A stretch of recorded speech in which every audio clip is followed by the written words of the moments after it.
Alright, DejonCasanovaJones, we are back with another video today, and today we have 10 Simpsons jokes that came true. So everybody know about the TV show, you know, the cartoon, The Simpsons, and you know, I'm guessing they're gonna be showing us clips from The Simpsons that actually came true in real life. I know they predicted about 1 or 2 things, but I didn't know they predicted 10 things, so I'm very curious about what they're gonna show, so let's just go ahead and get right into it. Stay tuned to All Time 10s for 10 Simpsons jokes that came true. 10. Tobacco.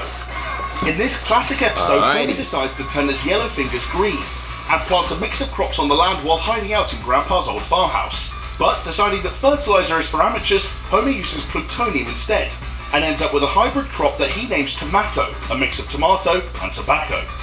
Tobacco, tomato, tomato. Like cigarette butts. Despite tasting disgusting, the juicy fruits are highly addictive, Gimme, I want more. making the produce extremely popular. In 2003, operations analyst Rob Babb became inspired by the episode and decided to grow his own tobacco plant by grafting together a tobacco root. Wow, he grew his own. Forensic scientists It was just supposed to be a little the plant's joke. leaves contain nicotine. Bauer's ingenuity gained him some attention, and he was invited to meet the writer of the Simpsons episode, Ian Maxton Graham. He even fed him a real-life tobacco. 9. Tobacco, oh, Lunch tobacco. Yeah. Okay, I get it. Lunch Lady Doris is frequently seen putting questionable ingredients into the school children's lunch meals, including horse testicles and even a gym mat. There's very little meat in these gym mats. And unfortunately, gym mat? it's not just the poor kids at Springfield Elementary who are forced to eat that crap. In 2013, European countries were rocked with the news that supermarket food labelled as containing beef secretly contained horse meat, in some cases as much as 100%. Meanwhile, on the other side of the pond, in 2011, food bloggers reported that a Simpsons joke had come true when it was discovered that the McRib burger shared an ingredient otherwise found in yoga mats. McRibs is good, guys. If you haven't tried one, go try one if it's available still. I'm not sure if it's available. Flour bleach ingredient. This means that the yoga mat ingredient is in every single bun at McDonald's and most fast food joints. However, it has been banned in Europe for potentially contributing to asthma. 8. Oh, you can All eat. you can eat? We all know Homer loves his food, and this is no more evident than in the episode New Kid on the Block, when he takes all you can eat a bit too literally. After hours of gorging food at the seafood buffet in the Flying Dutchman, Homer is eventually thrown out. But feeling like he suffered a huge injustice by not eating the sea captain out of business, Homer takes the restaurant to court, suing them for failing to live up to the promise of all you can eat.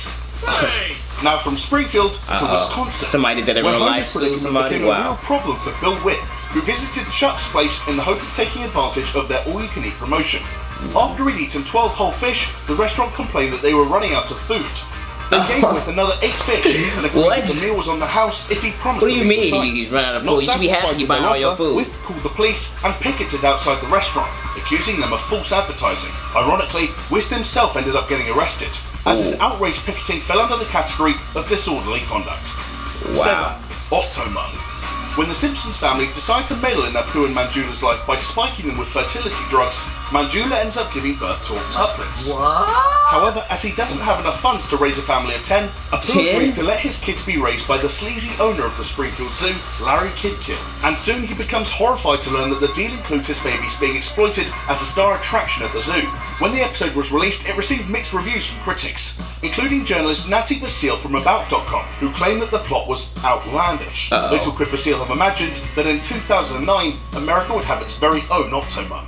Natalie Denise Dowd-Sulman ended up with octuplets when her IVF doctor dangerously transferred 12 embryos into her uterus. Unable to afford that many children as a single mum, Dowd-Sulman used her reputation as an Octomum to become a porn star and secure a reality TV show. 6. Slick Thieves. Homer's never-ending money-making schemes take a hilarious turn in the 1998 episode Lord of the Dance, when he realizes he can make money by stealing and reselling grease. Long time. Mr. Maruka, help! He even pulls Bart out of school to help with his new business venture. This episode is one of the best, not just because we get to see Willie's buff body, but also because the idea of stealing grease just sounds so ridiculous. That was until 2011, when the St. Louis Post-Dispatch reported that gangs of thieves were greasing their pockets, pun intended, by stealing and reselling used oil from restaurants. Although it is unknown exactly how much the stolen grease is sold for, it's thought to be a multi-million-dollar business. 5. Left-Tory. Okay. An episode focusing on left-handedness shouldn't be this funny, but in the 1991 episode when Flanders failed, viewers have no option but to laugh at Homer's eagerness to see his neighbour Ned fail in his left-handed shop venture. During the episode, Homer witnesses various characters bemoaning the lack of products made for their left-handed predicament.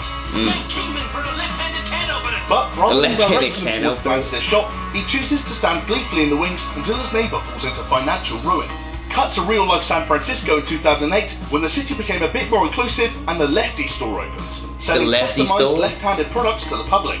But with only 1 in 9 people being left-handed in the real world compared to 1 in 3 Springfieldians, only time will tell whether the franchise will become as popular as Flanders' Left-Torian ends up being. Wow. Alright guys, we're gonna stop the video right there. You guys wanna watch the rest of the video? Link is down in the description. So we have 4 more left. I'm guarantee they're gonna show the ones that I've seen before, like when Trump was walking down the elevator and stuff. He had his hand up and stuff.